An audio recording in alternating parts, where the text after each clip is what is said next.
오늘 이 아침 우리가 함께 묵상할 말씀은 마가복음 12장 1절에서 12절까지 말씀입니다.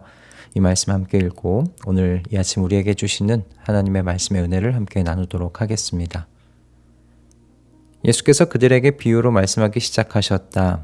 어떤 사람이 포도원을 일구어서 울타리를 치고 포도즙을 짜는 확을 파고 망대를 세웠다. 그리고 그것을 농부들에게 새로 주고 멀리 떠났다. 때가 되어서 주인은 농부들에게서 포도원 소출의 얼마를 받으려고 한 종을 농부들에게 보냈다. 그런데 그들은 그 종을 잡아서 때리고 빈손으로 돌려보냈다. 주인이 다시 다른 종을 농부들에게 보냈다.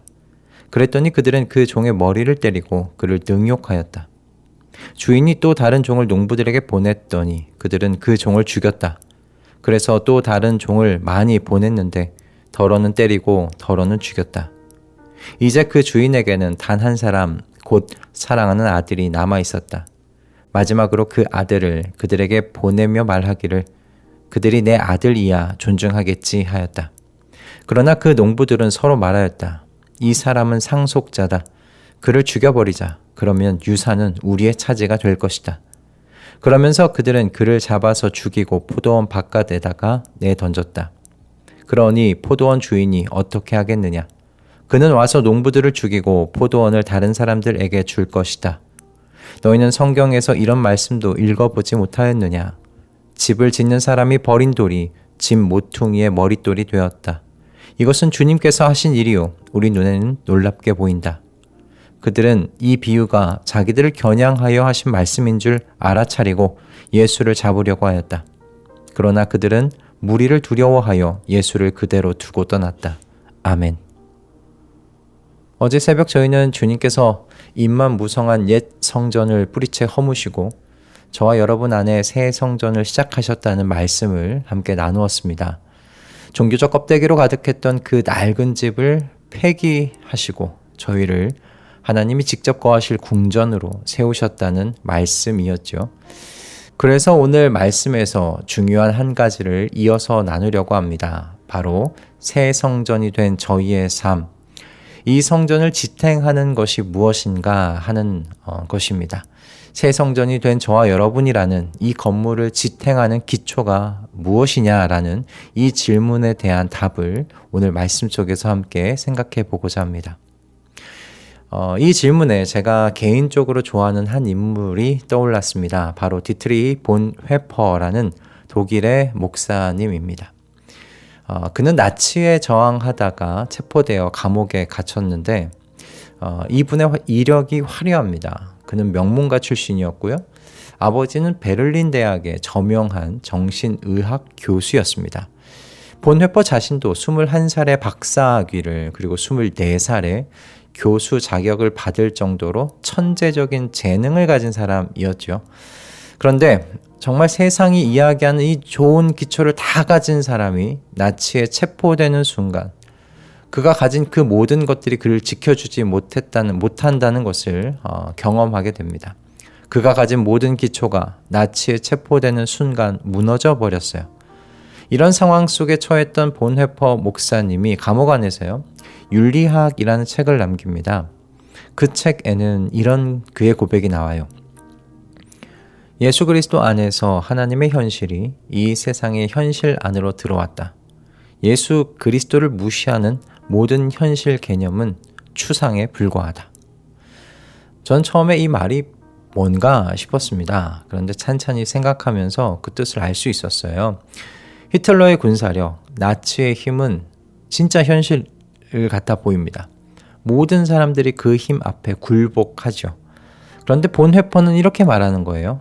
아닙니다. 우리의 눈에 보이는 힘과 조건의 기초를 두고 산다면 그것이야말로 환상 위에 서 있는 것과 같은 겁니다.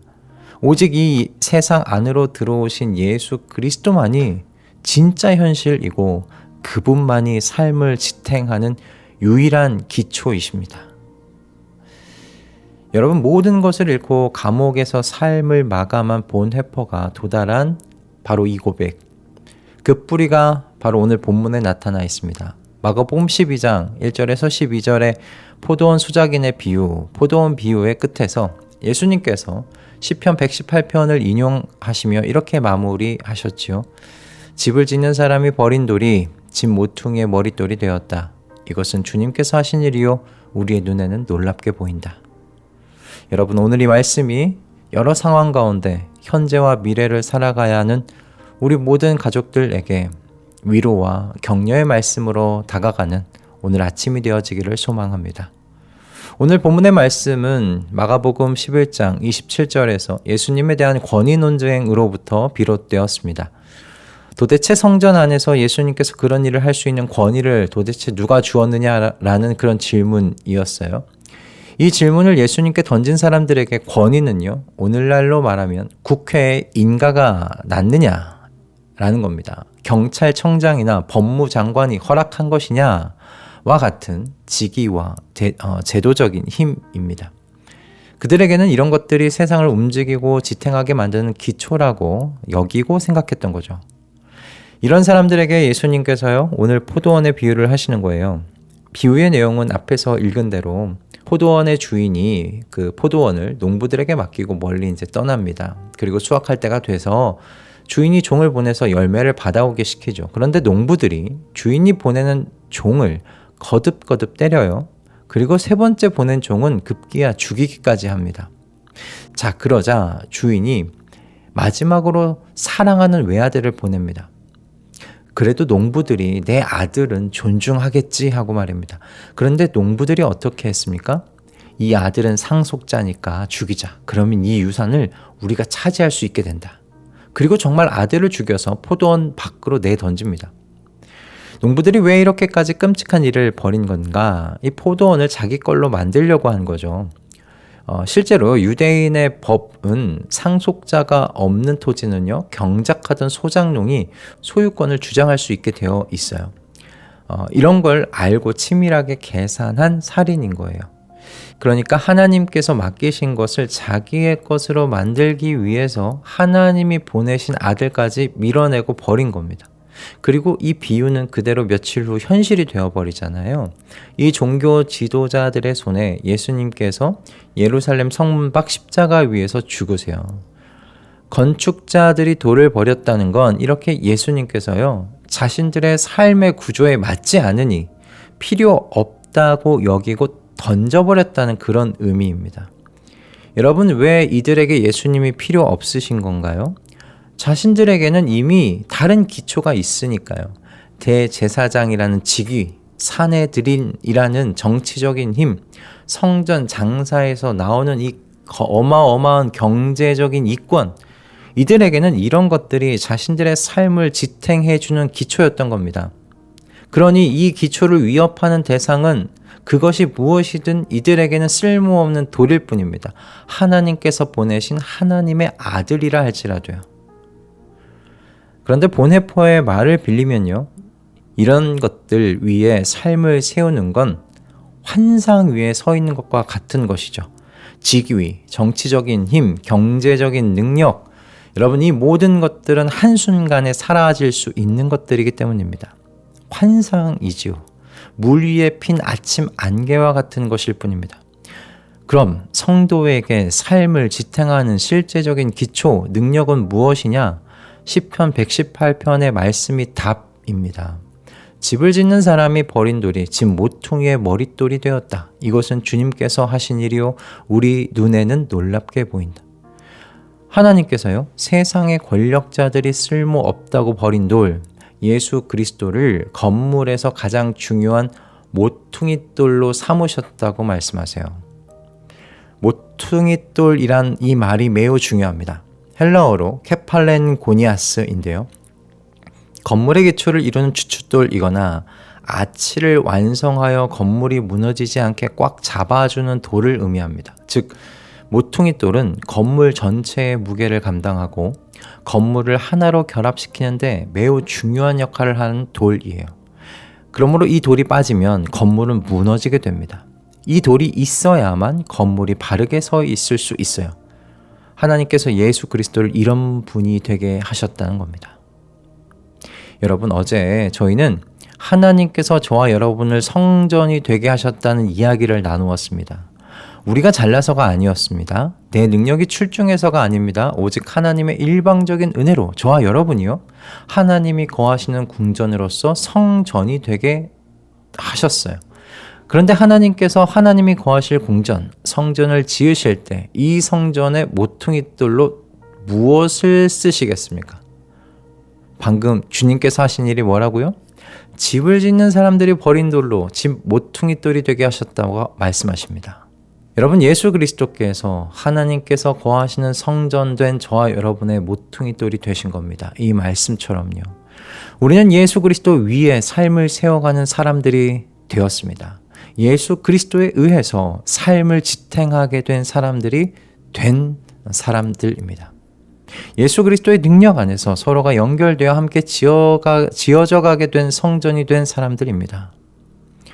여러분, 예수 그리스도께서 저와 여러분의 삶의 무게를 지탱하고 계시는 줄을 믿으실 수 있길 바랍니다.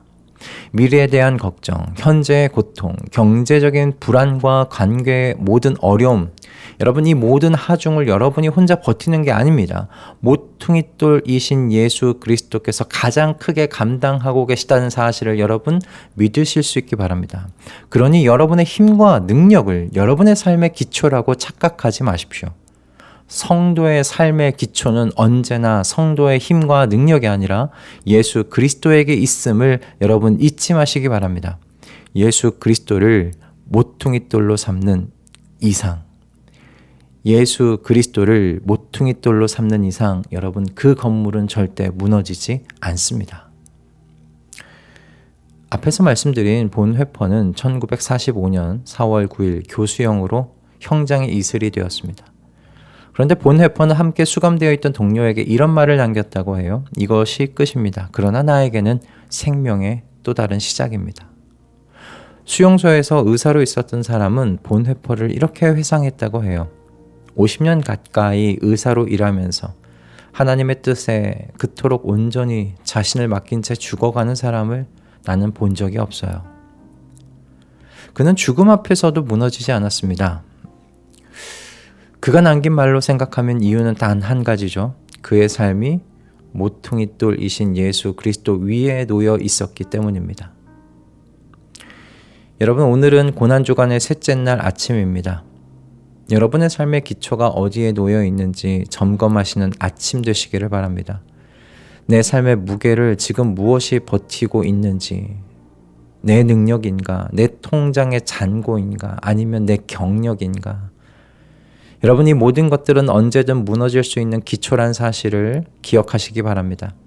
우리가 만약 흔들린다면 이유는 한 가지예요. 우리를 둘러싼 환경이 너무 험해서가 아니라 그리스도라는 단단한 현실의 땅이 아니라 나라는 모래 위, 환상 위에 서 있으려고 하기 때문입니다. 오늘 이 말씀을 단단히 붙잡으시기 바랍니다. 여러분 삶의 모든 하중을 감당하실 분은 따로 있다는 사실을 여러분 기억하시기 바랍니다. 바로 모퉁이돌이신 예수 그리스도이십니다. 이분 위에 삶을 내려놓으시는 우리 모든 가족들 다 되시기를 이 아침 주님의 이름으로 축복합니다. 할렐루야. 기도하겠습니다. 주님, 저희의 마음을 깨우시는 말씀을 오늘 아침 주셔서 감사합니다. 주님, 저희가 눈에 보이는 것들을 삶의 기초로 삼고 그 위에 서 있으려 했던 어리석음을 용서하여 주시옵소서. 저희 삶을 지탱하시는 것은 눈에 보이는 환상이 아니라 실제 하시는 예수 그리스도, 성전이 된 저희의 모퉁이돌이신 예수 그리스도이심을 고백합니다. 그러니 주님, 저희를 둘러싼 환경이 아무리 무겁고 어둡다 하더라도 내 힘이 아니라 모퉁이돌이신 예수 그리스도께서 내 삶을 지탱하고 계심을 온전히 신뢰할 수 있도록 인도하여 주시옵소서. 무너질 수 없는 기초 위에 서 있게 하심에 감사하오며 우리의 모퉁이돌 되어주신 예수 그리스도의 이름으로 기도드립니다. 아멘.